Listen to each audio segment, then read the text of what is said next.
Hello everyone, good morning সবাইকে। তো আজকে ছিল আমাদের 5th অ্যানিভার্সারি। তো তার উদ্দেশ্যেই আমরা সকাল সকাল একটু মায়ের মন্দিরে পুজো দিতে চলে গেছিলাম। পুজো দেওয়ার পরে মনে হলো এই গরুটাকেও একটু কিছু খাওয়াই।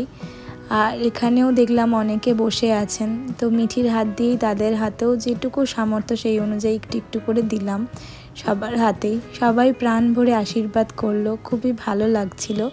দিনটা শুরু হয়েছিল খুবই সুন্দরভাবে, আর সবাই খুব ভালো বলছিল, মিঠিকে আশীর্বাদ করলো প্রাণ ভরে। তারপরে আমরা ফিরে এসেছিলাম ঘরে। তারপরে আবার রেডি হয়ে বেশ 1-1.5 ঘন্টা পরে রেডি হয়ে বেরোলাম যে আজকে বাইরেই লাঞ্চ করব। তো অভি বললো একটু ভালো করে সাজতে, সেই জন্য একটু ভালোভাবে সাজলাম। খুব ভালো লাগছিল, নিজেদের মতো করেই আমরা আজকে দিনটা কাটালাম মিঠিকে নিয়ে। মিঠিও খুব হ্যাপি ছিল আমাদের সাথে বেরিয়ে।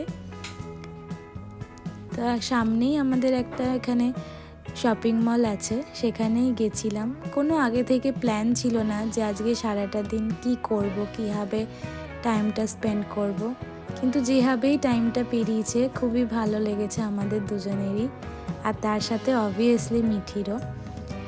তো এখানেই চলে এসেছি রং দে বাসন্তী ধাবা বলে একটা রেস্টুরেন্টে। তো মোটামুটি রকম খাবার ছিল, খুব যে এ ক্লাস খাবার সেটা নয়, বাট টাইমটা ভালোভাবে পেরিয়েছে, সেই জন্য মনটা খুশি আছে।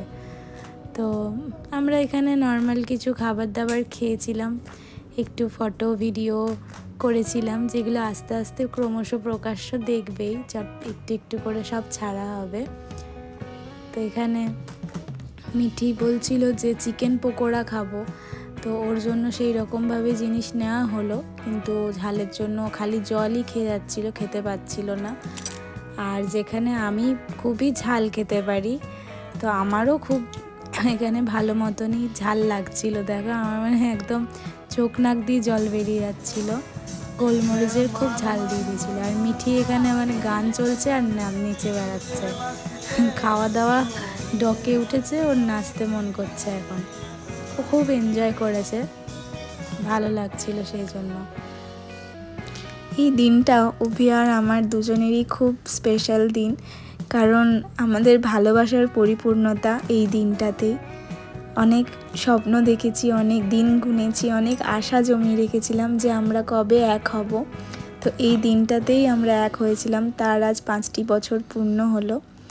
তো দেখো মিঠি এখানে এক রেস্টুরেন্টে খেয়ে আবার পাশের রেস্টুরেন্টে টম অ্যান্ড জেরি দেখতে ঢুকে গেছে, একদম স্মার্টলি বোল্ডলি।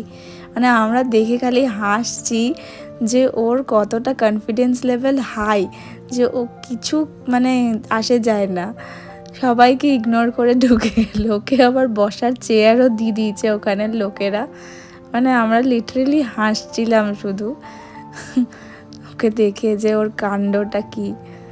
তো যাই হোক, অনেক কাণ্ড করে ওকে বার করে আনা হয়েছে, দিয়ে একটু ভিডিও ফটো ওর সাথেও করা হলো। করতে তো চায় না একেবারেই, একটা খেপি আমার। তো এইভাবেই আস্তে আস্তে দিনটা পার হতে থাকলো, বুঝতেই পারছিলাম না কীভাবে টাইমটা কেটে যাচ্ছে। ভালো সময়গুলো যেন খুব জলদি জলদি পেরিয়ে যায়, আর খারাপ সময়গুলো যেন শেষ হতেই থাকে না। ভগবানের কাছে এইটুকুই প্রার্থনা করব, আমরা যেন এইভাবেই হেসে খেলে জীবনের প্রতিটা বছর, প্রতিটা বিবাহবার্ষিকী ভালোভাবে পেরিয়ে যেতে পারি, একসাথে বুড়ো হতে পারি। তো last but not the least, আমাদের কেক কাটিং পর্ব নর্মালভাবে একদম আমরা যেরকম সাধারণভাবে থাকতে চাই সেইভাবেই দিনটা পুরোটা আজকে পার করেছি। এই পুরো ভিডিওটা যদি তোমাদের ভালো লেগে থাকে তাহলে কিন্তু অবশ্যই একটা লাইক করো, শেয়ার করো, আমাদের চ্যানেলটা সাবস্ক্রাইব করো, যাতে আরও অনেক ভালো ভালো নতুন নতুন ভিডিও আমরা তোমাদের উপহার দিতে পারি। এইভাবেই যেন প্রতিটা দিন আমরা ভালোবেসে কাটিয়ে দিতে পারি। টাটা।